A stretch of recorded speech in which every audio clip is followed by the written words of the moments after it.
Hello class 10th students, कैसे हैं आप सब। आई होप आप सब लोग बढ़िया होंगे और अपने एग्जाम्स की प्रिपरेशन में लगे हुए होंगे, है ना। जमकर एग्जाम्स की प्रिपरेशन कर रहे होंगे, चाय की चुस्की ले रहे होंगे, स्नैक्स खा रहे होंगे, है ना। तो बहुत सारे मजे भी कर रहे होंगे साथ के साथ में और एग्जाम की प्रिपरेशन भी कर रहे होंगे, ऐसा मैं सोचता हूँ। और ऐसे ही करना चाहिए ना, थोड़ा मजे भी करते रहना चाहिए और एग्जाम्स की प्रिपरेशन भी करते रहना चाहिए साथ में, ठीक है भाई। अल्टीमेट जो गोल है उसको तो भूलना नहीं चाहिए ना, सीधी सी बात तो ये है, ठीक है। तो मैं फिर से हाजिर हूँ आपके सामने एक नई वीडियो के साथ में, और वही हमारा जो 20 मिनट रैपिड रिवीजन जो सीरीज चल रही है ना, ब्रह्मास्त्र सीरीज, जिसमें हम आपको ब्रह्मास्त्र दे रहे हैं आपके एग्जाम के लिए, ठीक है। तो उसी के साथ मैं हाजिर हूँ आपके सामने, और इस वीडियो के अंदर मैं आपके साथ नेशनलिज्म इन इंडिया चैप्टर को डिस्कस करने वाला हूँ। इसके जो हार्डकोर जो 5 मार्क्स के क्वेश्चन बन सकते हैं और जो बहुत ज्यादा इंपॉर्टेंट टॉपिक्स हैं जो जिसमें बच्चे फंस जाते हैं ना, तो वो वाले टॉपिक मैं इसमें 4-5 टॉपिक आपके साथ डिस्कस करूंगा। कल की वीडियो क्योंकि एक इंट्रोडक्टरी वीडियो के साथ साथ क्लास भी थी उसमें, इसलिए उसकी लेंथ थोड़ी ज्यादा हो गई थी, लगभग 30 मिनट के अराउंड की उसकी लेंथ हो गई थी। कोई नहीं, अगर हमें चीजें समझनी है ना, तो थोड़ा सा टाइम देना भी पड़ेगा, है ना। अगर आज हम अपना टाइम इन्वेस्ट करेंगे, है ना, तभी जाकर हमें अच्छे मार्क्स प्राप्त होंगे, है ना। चलिए फिर हम इस ज्यादा टाइम ना लगाते हुए टॉपिक की तरफ बढ़ते हैं कि क्या टॉपिक है हमारा। सबसे पहले मैंने जो टॉपिक लिया है वो ये है, ये जितने भी टॉपिक मैं इस वीडियो में करवाऊंगा या करवा रहा हूँ, ठीक है, वो सारे टॉपिक प्रीवियस ईयर के जो पेपर आपके हो चुके हैं उसमें आए हुए हैं ना। तो उसी को मैंने एक टॉपिक की फॉर्म में यहाँ ले लिया है, ठीक है। क्योंकि जरूरी ये है कि जो पिछला आ गया है उसी से आपको समझकर आगे का काम करना है, ठीक है भाई। तो क्योंकि इनकी रिपीटिशन बार बार देखने को मिलती है, तो मैंने ये वाला क्वेश्चन आपके सामने रख लिया है, ठीक है। तो टॉपिक क्या है, implications of the first world war, है ना। तो जो फर्स्ट वर्ल्ड वॉर हुई थी, है ना, 1914 से हमें यहाँ पर 1918 के दौरान, 1914 टू 1980 के दौरान हमें यहाँ पर फर्स्ट वर्ल्ड वॉर देखने को मिलती है। उस समय पर क्या था कि इंडिया के अंदर ब्रिटिशर्स रूल कर रहे थे, ठीक है, यानी हमारे इंडिया के ऊपर ब्रिटिशर्स का राज था।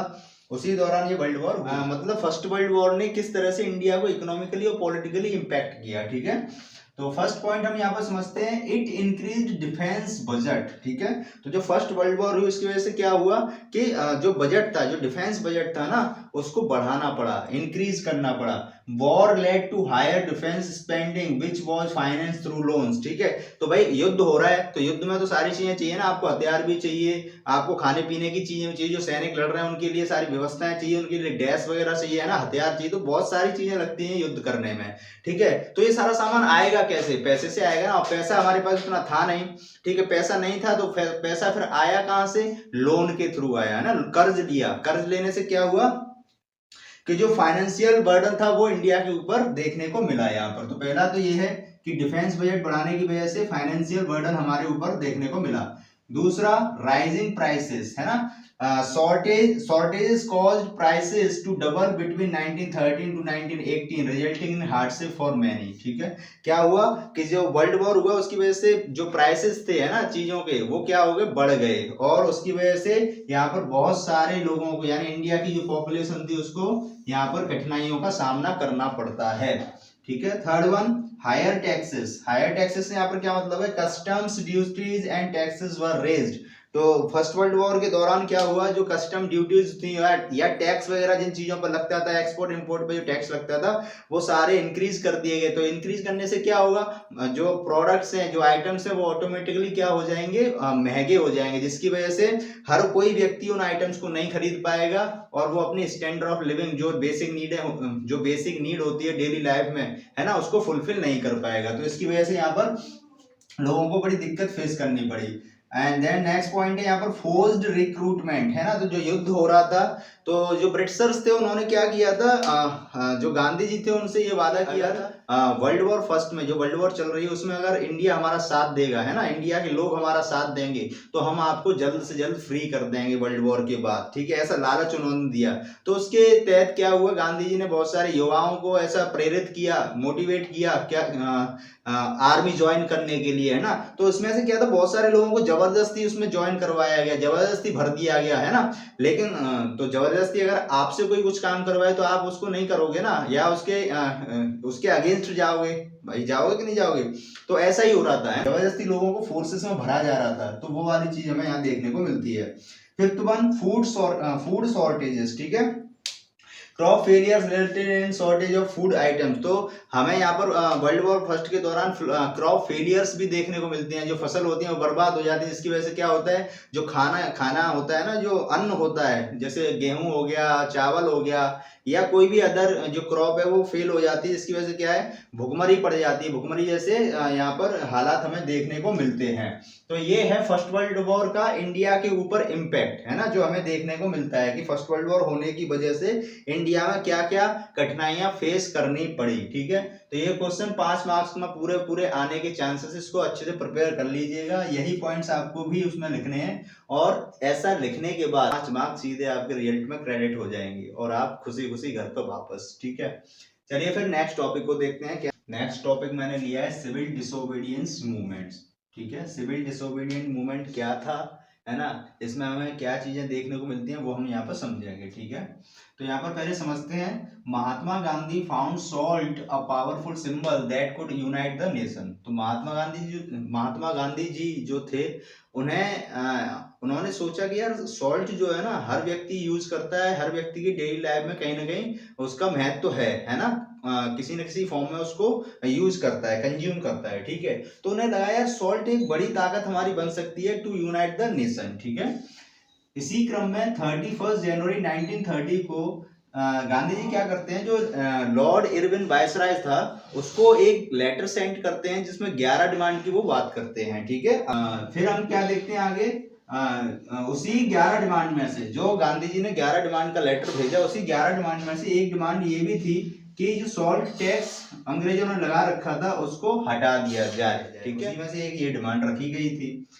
फिर क्या होता है, salt consumed by rich and poor and it is a most essential item, ये सब जानते हैं। ठीक है, लेकिन यहाँ समझने वाली बात ये है कि tax and government monopoly over its production revealed most oppressive face of British rule. ठीक है, तो यहाँ पर समझने वाली बात यह है कि सॉल्ट जैसी चीज के ऊपर टैक्स लगाना, है ना, हायर टैक्स यहाँ पर लगाया जा रहा है सॉल्ट जैसी चीज पर, जो व्यक्ति की लाइफ को प्रभावित कर सकती है, उसको इम्पैक्ट डाल सकती है। भाई डेली में उसको कंज्यूम करते हैं लोग। ठीक है, और उसकी मोनोपोली से मतलब ये है कि हम ही बनाएंगे, यानी ब्रिटिशर्स जो थे वो, उनका क्या था कि हम ही बना सकते हैं, इंडिया के अंदर कोई और नहीं बना सकता। तो इससे पता चलता है कि जो ब्रिटिशर्स थे वो किस लेवल पर हमें क्या कर रहे थे, प्रताड़ित कर रहे थे, है ना, या किस लेवल की उनकी मानसिकता जो थी वो किस लेवल की थी, है ना, हमें पूरी तरह से वो खत्म करने के लिए यहाँ पर उतारू हो गए थे। तो जब हमें ये समझ में आया कि ब्रिटिशर्स तो यार बहुत मक्कार लोग हैं, है ना, बहुत बदतमीज, बहुत मतलब वैसे लोग हैं यार, इनकी तो जो मेंटेलिटी बिल्कुल सही नहीं है, तब यहाँ पर क्या होता है, ऑन 6 अप्रैल, है ना, on 6 April Gandhi ji reached Dandi, Gandhi followers के साथ डांडी पहुंचते हैं, and violated law by manufacturing salt from boiling sea water. और क्या करते हैं, वहां पर समुद्र के किनारे जो सॉल्ट टैक्स जो लगाया था, या सॉल्ट कानून जो अंग्रेजों ने लगा रखा था, उसको ब्रेक करते हैं। कैसे, सी वाटर को बॉईल करके वहां पर नमक बनाते हैं। ठीक है, तो यहाँ पर हम 4th पॉइंट ये समझ लेंगे। 5th पॉइंट देखते हैं, thousands of people broke salt law in different parts of country. जब गांधी जी ने ऐसा कर दिया, तो गांधी जी तो एक बड़े चेहरा थे उस समय पर, है ना, उनकी फैन फॉलोइंग बहुत तगड़ी थी, जैसे आज मोदी जी हैं वैसे गांधी जी की फैन फॉलोइंग बहुत तगड़ी थी उस समय पर। तो लोगों को जब पता चला कि गांधी जी ने ऐसा किया है, तो लोग उनको फॉलो करने लगे, और कंट्री के डिफरेंट पार्ट में क्या हुआ, यहाँ पर सॉल्ट लॉ को ब्रेक किया गया, है ना, सॉल्ट लॉ को तोड़ दिया गया, and demonstrated in front of government salt factory. तो उस समय पर गवर्नमेंट कौन हुआ करती थी, ब्रिटिशर्स हमारे ऊपर रूल कर रहे थे, तो वही गवर्न कर रहे थे। तो जो गवर्नमेंट फैक्ट्रीज थी, सॉल्ट फैक्ट्रीज थी, उनके सामने ही उन्होंने प्रदर्शन करके दिखाया, सॉल्ट बनाकर दिखाया। ठीक है, एंड लास्ट वन हम समझेंगे, एज द मूवमेंट स्प्रेड, जैसे जैसे सॉल्ट मूवमेंट या सिविल डिसोबीडियंस मूवमेंट स्प्रेड करता गया, फैलता गया पूरी कंट्री के अंदर, तो उससे हमें क्या देखने को मिला, फॉरेन क्लोथ्स बॉयकॉटेड, लोगों ने जो विदेशी वस्त्र थे उनको बॉयकॉट करना स्टार्ट कर दिया, है ना, बहिष्कार करना शुरू कर दिया। दूसरा, लिकर शॉप्स पिकेटेड, जो लिकर शॉप्स हुआ करती थी, शराब वगैरह से रिलेटेड जो शॉप्स हुआ करती थी, उनमें तोड़ फोड़ की गई, उनको जला दिया गया। ठीक है, एंड पीजेंट्स रिफ्यूज टू पे रेवेन्यू, जो किसान वगैरह थे, जो अपना महीनेदारी पर जो रुपया देते थे, है ना, फसल उगाने के बाद जो उसको बेच बाचने के बाद जो पैसा उनके पास आता था, उसको रेवेन्यू गवर्नमेंट को देना होता था, तो उन्होंने रिफ्यूज कर दिया, मना कर दिया। मैनी पीपल रिजाइन, बहुत सारे लोगों ने अपना जो काम कर रहे थे, कोई वकील था है ना, कोई स्कूल में टीचर था, सबने अपना अपना रेजिग्नेशन दे दिया है ना। Fifth one, forest people violated forest laws, और जो जंगलों में जो लोग रहते थे उनको भी रोक दिया गया, तो वहां से वो ना लकड़ी ले सकते, तो कुछ नहीं कर सकते, तो ऐसी लॉज बना दी गई थी। तो उन लोगों ने भी फॉरेस्ट लॉज को ब्रेक कर दिया, ठीक है। यानी कि यहाँ पर हमें जो सिविल डिसोबीडियंस मूवमेंट है वो बड़े लेवल पर होता हुआ दिखता है, और लोग इसमें जुड़ते चले जाते हैं। अब इस सिविल डिसोबीडियंस मूवमेंट से रिलेटेड एक और क्वेश्चन बनता है कि इसमें जो बिजनेस क्लास थी उसने किस तरीके से रोल प्ले किया था। वो क्वेश्चन की फॉर्म में मैंने आपको टॉप 100 पीवाई की क्वेश्चन, जो मोस्ट एक्सपेक्टेड क्वेश्चन की मैं सीरीज चला रहा हूँ, उस वाली वीडियो में मैंने आपका करवा दिया है, तो वहां से आप उसको कवर कर लेंगे। यहाँ पर मैंने ये टॉपिक पूरा समझा दिया, 5 मार्क्स का ऐसा क्वेश्चन बनेगा, तो इसको आप अच्छे से लिख देंगे, ठीक है भाई। चलिए नेक्स्ट टॉपिक की तरफ बढ़ते हैं, नेक्स्ट टॉपिक को समझ लेते हैं। नेक्स्ट टॉपिक मैंने लिया है रॉलेट एक्ट। ये काफी रिपीटिशन रहती है इस टॉपिक की, और कई बार ये एग्जाम से पूछा जा चुका है, और अच्छा टॉपिक है, ये बार बार पूछा जाता है, ठीक है। इसको समझ लेते हैं। Rowlatt Act was popularly known as Anarchical and Revolutionary Crimes Act 1919। मतलब जो रॉलेट एक्ट था ना, उसको हम अनार्कियल और रिवॉल्यूशनरी क्राइम्स, ठीक है। अनार्कियल मतलब अराजकता, अराजकता, अराजकता से मतलब यहाँ पर ऐसा है जैसे आप कोई ऐसी एक्टिविटी कर रहे हो जो सही नहीं है ना, गवर्नमेंट के लिहाज से सही नहीं है, या कोई रिवॉल्यूशनरी एक्टिविटी आप कर रहे हो, है ना, जैसे किसी ने बम फोड़ दिया कहीं पर, किसी ने थप्पड़ मार दिया, किसी को गोली मार दी, तो इस टाइप की एक्टिविटीज अगर कोई करता है तो उसके लिए ये रॉलेट एक्ट पास किया गया था। लेकिन ऐसा नहीं था, इसमें मोटिव कुछ और ही था ब्रिटिशर्स का, है ना। तो लेकिन इसको दूसरे नाम से जाना गया अनार्कियल एंड रिवॉल्यूशनरी क्राइम्स एक्ट 1919, इस नाम से भी जाना जाता है, और एमसीक्यू में पूछ लिया जाए तो आप कंफ्यूज मत होइएगा, ठीक है। अब इसमें कुछ खास बातें हैं वो हमें ध्यान देने की है, वो क्या है। Act was passed after the dissatisfaction of first world war, ठीक है। तो जो ये एक्ट है, रॉलेट एक्ट है ना, उसको जो फर्स्ट वर्ल्ड वॉर हो गई थी ना, उसके बाद इसको पास किया गया, क्योंकि जो ब्रिटिशर्स थे जो फर्स्ट वर्ल्ड वॉर से काफी ज्यादा डिससेटिस्फाइड थे। अब उनको ऐसा लग रहा था इस युद्ध में तो अपना कुछ हुआ नहीं, ठीक है, और हमने जो इंडियंस है उनसे भी वादा कर दिया था कि इस युद्ध के बाद हम आपको आपका देश वापस कर देंगे और हम यहाँ से वापस चले जाएंगे, लेकिन ऐसा होने वाला तो है नहीं, ठीक है। हम इनको देश तो वापस करने वाले नहीं, तो इससे क्या होगा, लोग भड़क जाएंगे, लोग भड़केंगे तो रिवॉल्यूशनरी एक्टिविटीज कर सकते हैं ना। तो इस चीज को देखते हुए ब्रिटिशर्स ने ये वाला एक्ट पास किया था, ठीक है। एंड दूसरी बात हम इसमें समझते हैं, it also known as black act और pass by sir Sidney Rowlatt, ठीक है। तो इस एक्ट को ब्लैक एक्ट के नाम से भी जाना गया, और इसको पास किसने किया था, MCQ based question, sir Sidney Rowlatt ने पास किया था, ठीक है। 1919 में ये पास किया गया था, ये डेट आप याद रखेंगे। नेक्स्ट पॉइंट समझते हैं यहाँ पर, act gave the government the power to imprison any person suspected of terrorist activities for 2 years। तो जो ये एक्ट था, रॉलेट एक्ट था, ये गवर्नमेंट को इतनी ज्यादा पावर देता था कि इसमें कोई भी व्यक्ति अगर बेशक सस्पेक्टेड है, वो संदिग्ध है, बस उस पर शक है कि ये व्यक्ति टेररिस्ट एक्टिविटीज में इन्वॉल्व है ना, या था, तो उसको 2 साल के लिए बिना किसी बात के, मतलब सिर्फ शक के बिना पर क्या कर सकते थे, उसको अरेस्ट किया जा सकता था, ठीक है, और वो 2 साल तक जेल में पड़ा रहेगा, ठीक है। This act gave huge power to police, है ना। इट डिस्क्राइब्ड एज नो दलील, नो वकील एंड नो अपील, ठीक है। इस एक्ट को इस नाम से भी जाना जाता था, नो दलील, नो वकील एंड नो अपील। मतलब अगर कोई व्यक्ति एक बार अरेस्ट कर लिया गया पुलिस के द्वारा, तो इसमें ना तो वो दलील दे सकता है किसी भी तरीके की कि मैं ये कर रहा था या मैं उसमें इन्वॉल्व नहीं था, ऐसा कुछ नहीं बोल सकता, ठीक है, या कोई सफाई नहीं दे सकता। कहने मतलब ये है, अपना वकील नहीं कर सकता है, और किसी भी तरीके की कोई अपील नहीं करी जा सकती कोर्ट में, ठीक है। तो इसको इस तरीके से भी डिस्क्राइब किया जाता है। एंड नेक्स्ट पॉइंट देखते हैं, convicted people were to deposit securities after their release, also refrain from taking part in any political parties, educational and religious activities. तो यहाँ पर क्या बोला जा रहा है, कोई भी व्यक्ति जो दोषी पाया गया है ना, जिसको जेल में डाला गया है, अगर उसको रिलीज किया जाता है तो वो क्या नहीं कर सकता, किसी भी पॉलिटिकल पार्टी में ज्वाइन नहीं कर सकता, किसी भी एजुकेशनल और रिलीजियस एक्टिविटीज में भाग नहीं ले सकता, या उसको ज्वाइन नहीं कर सकता, ठीक है। साथ ही साथ उसको आजाद, मतलब रिलीज होने के बाद, जेल से निकलने के बाद कुछ सिक्योरिटी भी डिपॉजिट करनी पड़ती थी, ठीक है। नेक्स्ट पॉइंट हम यहाँ पर समझते हैं, all India leaders oppose the act, और जितने भी इंडिया के लीडर्स थे, बड़े बड़े लीडर्स थे, है ना, पार्टीज थी, उन सबने इस एक्ट को अपोज किया। साथ ही साथ हम यहाँ पे समझेंगे it cartel the freedom of speech, assembly and press. तो जो ये एक्ट था, रॉलेट एक्ट, ये और क्या कर रहा था, जो लोगों की फ्रीडम ऑफ स्पीच थी, है ना, बोलने की जो स्वतंत्रता थी, उसकी आजादी थी, है ना, लोग कहीं भी आ जा सकते थे, कहीं भी असेंबल हो सकते थे, है ना, सभाएं हो सकती थी, और प्रेस, इन सब की आजादी इस एक्ट के द्वारा छीन ली गई, है ना। कहने मतलब ये लोगों की पावर जो थी, लोगों को जो राइट्स थे, थोड़े बहुत जो भी राइट्स थे, उनको बिल्कुल छीन लिया गया, खत्म कर दिया गया, और पुलिस को और गवर्नमेंट को बहुत ज्यादा पावर इस एक्ट के थ्रू दे दी गई, ठीक है, यानी वो मनमानी कर सकते हैं एक तरीके से, ये हो गया इस एक्ट के थ्रू, ठीक है, वो कुछ भी करें, कोई कुछ नहीं कर सकता, है ना, किसी को भी धर पकड़ लेंगे, किसी को भी धर दबोचेंगे, कोई कुछ नहीं कर पाएगा, वो वाली बात यहाँ पर हमें देखने को मिलती है इस एक्ट के थ्रू, ठीक है भाई। तो इसको आपने अच्छे से समझ लिया हुआ, 5 मार्क्स का क्वेश्चन आएगा, तो आप बढ़िया से इसको ऐसे ही लिख देंगे, है ना, इसको धर पकड़ लेंगे और फटाफट इसको दबोच के बढ़िया से लिख कर घर पे वापस आ जाओगे, ठीक है भाई। अपने नेक्स्ट टॉपिक को समझते हैं क्या है।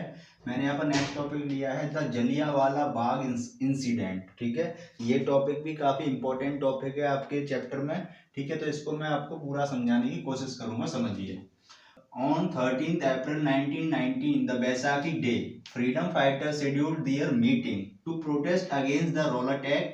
15 to 20,000 had gathered to celebrate Baisakhi. होता क्या है बच्चों, 13 अप्रैल 1919 को जो लोग हैं, हमारी कंट्री के जो लोग हैं, है ना, वो एक तो 13 अप्रैल 1919 को बैसाखी का दिन था, ठीक है।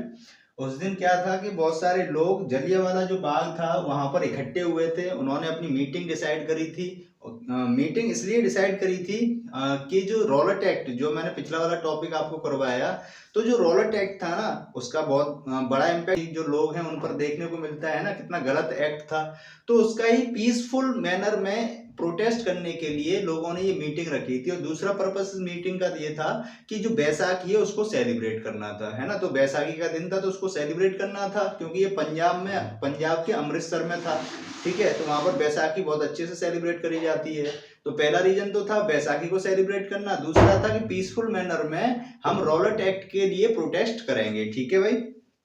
तो उनका मोटिव कुछ और था, लेकिन ब्रिटिशर्स को कुछ और लगा, ठीक है, तो 15 से 20,000 लोगों की यहाँ पर इकट्ठे होने की संभावना थी, है ना, या ऐसा कह सकते हैं कि गवर्नमेंट रिकॉर्ड के अकॉर्डिंग 15 से 20,000 लोग यहाँ पर इकट्ठे हो गए थे, ठीक है।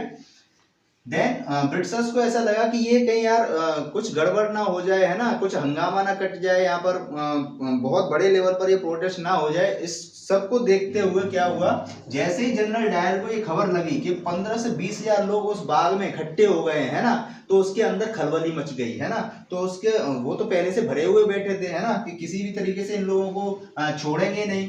तो जनरल डायर क्या करता है, जलियांवाला बाग था उसके पास पहुंचता है और अपने जो ट्रूप्स थे, है ना, उनको उसकी जो एंट्रेंस है वहां पर खड़ा कर देता है, और जो उसकी एग्जिट और एंट्रेंस दोनों को ब्लॉक करवा देता है एक तरीके से, ठीक है। और वहां पर जो मेंबर्स थे, जो लोग इकट्ठे हुए, तो उनको किसी भी तरीके की कोई वार्निंग नहीं दी जाती, किसी भी तरीके का कोई ऑर्डर नहीं दिया जाता कि आप यहाँ से चले जाइए या किसी भी तरीके से यहाँ से हट जाइए, ऐसी कोई वार्निंग उनको नहीं दी जाती है। और फिर क्या होता है, उसके बाद जो जनरल डायर है वो ऑर्डर दे देता है, और लगभग 20 मिनट तक ये फायरिंग चलती रहती है, लगभग 20 मिनट तक। सोचिए 1 मिनट में कितने लोग मर सकते हैं, तो 20 मिनट तक कंटिन्यूअस फायरिंग होती है, चारों तरफ से वो जो बाग था उसे ब्लॉक कर दिया जाता है, लोग कहीं से निकल नहीं पाते। और गवर्नमेंट रिकॉर्ड से अकॉर्डिंग हम बात करें तो 329 लोग इसमें मारे जाते हैं और लगभग 1200 लोग इसमें घायल होते हैं। ये तो रिकॉर्ड है, अब ब्रिटिशर्स का झूठे रिकॉर्ड है ना, एक्चुअल में तो कुछ और ही हुआ होगा।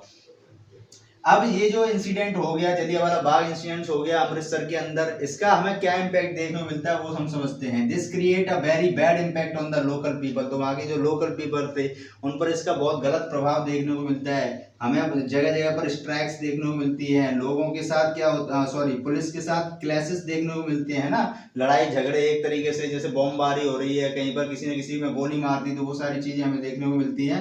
Government responded with brutal repression, satyagrahis were forced to rub their noses on the ground, ठीक है, तो जो लोग सत्याग्रह कर रहे थे, जो लोग फ्रीडम फाइटर थे, है ना, एक तरीके से उनको उनकी जो नाक थी वो जमीन पर लिटाकर उनकी नाक जो जमीन से रगड़वाई जा रही थी। तो ये सारे इम्पैक्ट हमें यहाँ पर देखने को मिलते हैं जलियांवाला बाग इंसिडेंट के दौरान। ठीक है, तो मुझे लगता है कि आपने इस क्वेश्चन को, इस टॉपिक को, या फिर इसको क्वेश्चन कह लो, PYQ फॉर्म में ये क्वेश्चन है। ठीक है, ये आपने अच्छे से समझ लिया और हमारी इस वीडियो का ये लास्ट टॉपिक था। ठीक है, क्योंकि टॉपिक तो कराने के लिए बहुत सारे हैं, लेकिन जो ज्यादा इंपॉर्टेंट है, जो ज्यादा थोड़े डिफिकल्ट से होते हैं, बच्चों को समझने में परेशानी होती है, वही टॉपिक मैं वीडियोस के अंदर ले रहा हूँ। वरना कराने को तो बहुत कुछ है, लेकिन हमारे पास टाइम नहीं है। लेकिन हमें कम इनपुट देकर ज्यादा आउटपुट लेने वाली बात, हम उस पर फोकस कर रहे हैं। ठीक है, अगर वीडियोज आपको अच्छी लग रही हैं तो वीडियोज को लाइक करते जाइए, कमेंट करके बताइए कैसी लग रही हैं। ठीक है, चैनल पर नए आए हो तो चैनल को सब्सक्राइब करके जरूर जाना। ठीक है, और वीडियो को शेयर करना तो भूलना ही नहीं है। शेयर तो बहुत ज़्यादा जरूरी है आपके लिए भी और मेरे लिए भी, है ना। जितना ज़्यादा से ज़्यादा इंटरेक्शन हम लोगों का बढ़ेगा, उतनी ज़्यादा वीडियोज आपके लिए लेकर आते रहेंगे। चलिए फिर मिलते हैं नेक्स्ट वीडियो में, तब तक के लिए गुड बाय।